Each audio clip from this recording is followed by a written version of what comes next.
आप सबका बहुत बहुत धन्यवाद है। आज हम राष्ट्रीय जनता दल के प्राथमिक सदस्यता से इस्तीफा दे रहे हैं और ये इस्तीफा राष्ट्रीय जनता दल के राष्ट्रीय अध्यक्ष श्री लालू प्रसाद जी के नाम प्रेषित है और मैं स्वेच्छा से अपना इस्तीफा दे रहा हूँ। क्या उद्देश्य है इस्तीफा देने का, क्या कारण रहा? जो वर्तमान परिस्थिति है राष्ट्रीय जनता दल की, उसमें काम करना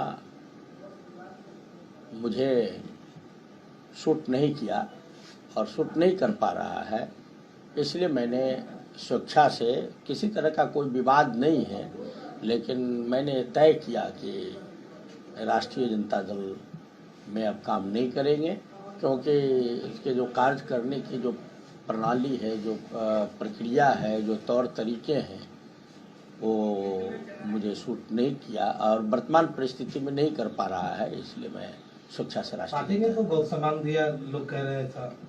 मैं कह रहा हूँ पार्टी ने सम्मान दिया, हम पार्टी के लिए काम भी किए, लेकिन हमें बिहार की तरक्की चाहिए, इलाके की तरक्की चाहिए, विकास चाहिए और केवल हम आपका सम्मान करें, आप मेरा सम्मान करें, इसके लिए तो राजनीति नहीं न है। राजनीति तो लोगों के लिए है और लोगों का विकास और कल्याण और भलाई जैसे हो, उसके लिए पॉलिटिकल व्यक्ति को या राजनीतिक दल के कार्यकर्ता को काम करना। किस तरफ झुकाव आगे कहाँ किस पार्टी में ज्वाइन करेंगे? और हम निर्णय ले रहे हैं। अभी वर्तमान समय में हमने देखा कि देश में एक बड़े आंदोलन हो रहे थे, लेकिन सरकार ने डेमोक्रेटिक लाइन का अनुकरण करते हुए जो आंदोलनकारी के डिमांड थे, सभी डिमांड को भारत सरकार ने माना है। और बिहार में सम्राट चौधरी जी बिहार के जब से मुख्यमंत्री बने हैं, ये भी डेमोक्रेटिक लाइन पर बिहार में अच्छा काम कर रहे हैं। 2-3 काम मुझे बहुत प्रभावित किया। एक तो लंबे समय से बिहार में परिसीमन बाकी था, नीचे स्तर की जो सरकार है पंचायत सरकार में, तो परिसीमन नहीं हुए थे और चुनाव बिना परिसीमन के होना लगभग तय था, लेकिन मुख्यमंत्री जी ने तय किया कि नहीं, हम परिसीमन करा करके चुनाव कराएंगे, जिससे जो राजनीतिक कार्यकर्ता गांव लेवल पर वार्ड, पंचायत, जिला परिषद के चुनाव लड़ते हैं, उन लोगों में काफ़ी खुशी है कि परिसीमन के बाद सीट भी बढ़ेंगे और ज़्यादा कार्यकर्ता इसमें भाग ले पाएंगे, डेमोक्रेसी को मजबूत करेंगे। ये बड़ी पहल है। एक सहयोग उनका कार्यक्रम है जिसमें कोई भी व्यक्ति अपनी समस्या रख सकता है और उसके निदान के लिए समय निर्धारित है। ये भी बड़ी अच्छी पहल है। नंबर 3, शिक्षा के क्षेत्र में सभी प्रखंड में डिग्री कॉलेज खोलने का और लगभग खुल भी गया, शुरुआत हो गई है।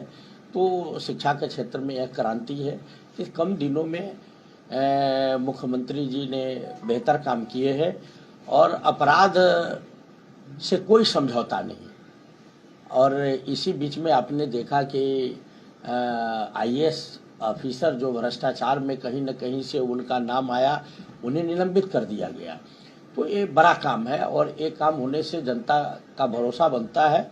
इसलिए हमने तय किया है कि भारत में श्री नरेंद्र मोदी जी ने एक इतना बड़ा काम किया जो हजारों काम से बड़ा है। 370 धारा हटाना हम समझते हैं ये भारत की आवश्यकता थी, ज़रूरत थी और अखंड भारत के लिए वह कलंक था 370।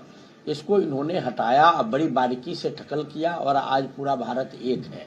हम कश्मीर गए थे एक कार्यक्रम में, जब हम सांसद थे, वहाँ जब हमने भारत का नाम लिया तो वहाँ कार्यक्रम में बैठे लोगों ने इसका विरोध कर दिया कि नहीं, हम भारतीय नहीं, हम कश्मीरी हैं। मुझे बड़ी तकलीफ हुई। मैं बीच कार्यक्रम को छोड़कर मैं वहाँ से चल दिया। ये मुझे बहुत तकलीफ दे था, लेकिन आज ऐसा नहीं है। पूरा जम्मू कश्मीर, लद्दाख सब भारत के अंग है कम्प्लीटली और 370 हट गए। तो ये बड़ा काम हुआ है। पार्टी में किसी से नाराजगी भी है या? नहीं, मुझे किसी से नाराजगी नहीं है। हमने आगे भाजपा ज्वाइन करेंगे। मैं कल भारतीय जनता पार्टी की सदस्यता ग्रहण करूंगा, ऐसा हमने तय किया है। और सीधा कारण है कि हमने सीतामढ़ी में विकास के बहुत सारे काम किए जब हम सांसद थे। इसके बाद मौका नहीं मिल पाया तो मैंने मुख्यमंत्री जी से मेरी बात हुई। मुख्यमंत्री जी विकास कर रहे हैं और आगे भी विकास के आश्वासन उन्होंने दिया कि हम लोगों के लिए काम करेंगे। जनपक्षी सरकार है तो हम भारत सरकार और बिहार में दोनों सरकार है और काम कर रही है, तो हम इन लोगों के सहयोग से सीतामढ़ी को आगे बढ़ाना चाहते हैं। मेरे जीवन का संकल्प है, पद बड़ा नहीं होता है, व्यक्ति का कर्म बड़ा होता है। अब जाकर के देख लीजिए, 100 आदमी से पूछे 95 आदमी बताएगा कि आज़ादी के बाद सबसे बेहतर काम अर्जुन राय ने किया है। बेहतर किया है लेकिन काम पूरा हुआ नहीं। और आपको मालूम है, जो प्रति व्यक्ति आय से ही वहाँ के लोगों का जीवन स्तर का पता चल जाता है। पूरे देश में एक व्यक्ति की प्रति व्यक्ति आय 1 लाख से ज़्यादा है। बिहार में औसत एक व्यक्ति की आय 76,000 से ज़्यादा है। सीतामढ़ी में मालूम है, सीतामढ़ी में एक व्यक्ति की आय 21,000 रुपये है साल में।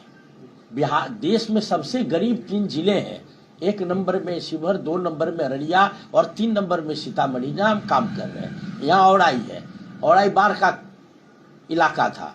हमने बाढ़ से मुक्ति लगभग दिलाई। कम समय ही एमएलए और मंत्री रहे तो हम केवल बाढ़ से मुक्ति, अपराध से मुक्ति, और आप बगल में जाके देखते होंगे NH 527 थी। बिहार में इतनी अच्छी कंक्रीट सड़क बिहार सरकार में पहले हमने सांसद रहते इसकी स्वीकृति कराई और फाइनल स्टेज में है। ये सड़क बनते बनते लगभग 60 किलोमीटर है। जनकपुर आप तुरंत चले जाइएगा, मझौली में पकड़िए और सीधे चले जाइए जनकपुर। ये 60 किलोमीटर सड़क और पुल बनने में 2000 करोड़ यानी 20 अरब रुपए लग रहे हैं लगभग। तो इस इलाके का तस्वीर बदल गया उस सड़क बनाने से। ऐसी कई बड़ी बड़ी सड़कें, स्टेट हाईवे, नेशनल हाईवे, तत्कालीन मुख्यमंत्री श्री नीतीश कुमार जी के सहयोग से और भी देश में उस समय जो मंत्री थे उनके सहयोग से हमने औड़ाई का इलाका हो, मुजफ्फरपुर उत्तरी का इलाका हो या सीतामढ़ी का हो, हम दिन रात लोगों के विकास में लगे रहे। आज भी हम लोगों का कल्याण चाहते हैं। मेरे निजी जीवन में लोगों के जीवन में सुधार करने के अलावा कुछ नहीं है। और जहां हम काम कर रहे हैं वहां हम चुनाव लड़ सकते हैं, जीत सकते हैं, हार सकते हैं, लेकिन लोगों के जीवन में अमूलचूल परिवर्तन के लिए जो रास्ते हैं वो रास्ते हमने अख्तियार करने का मन बनाया है। और संभावना है कि कल हम श्री नरेंद्र मोदी जी की अगुवाई वाली जो पार्टी काम कर रही है देश में, श्री नितिन नवीन जी जिसके राष्ट्रीय अध्यक्ष हैं, और बिहार में श्री सम्राट चौधरी जी की अगुवाई में काम करने वाली पार्टी गठबंधन, और उसी में भारतीय जनता पार्टी की मैं सदस्यता कल लेने की तैयारी में हूं। और निश्चित रूप से हम कल से सीतामढ़ी और इस इलाके और बिहार के तरक्की में अपनी भूमिका अदा करने का प्रयास करूंगा।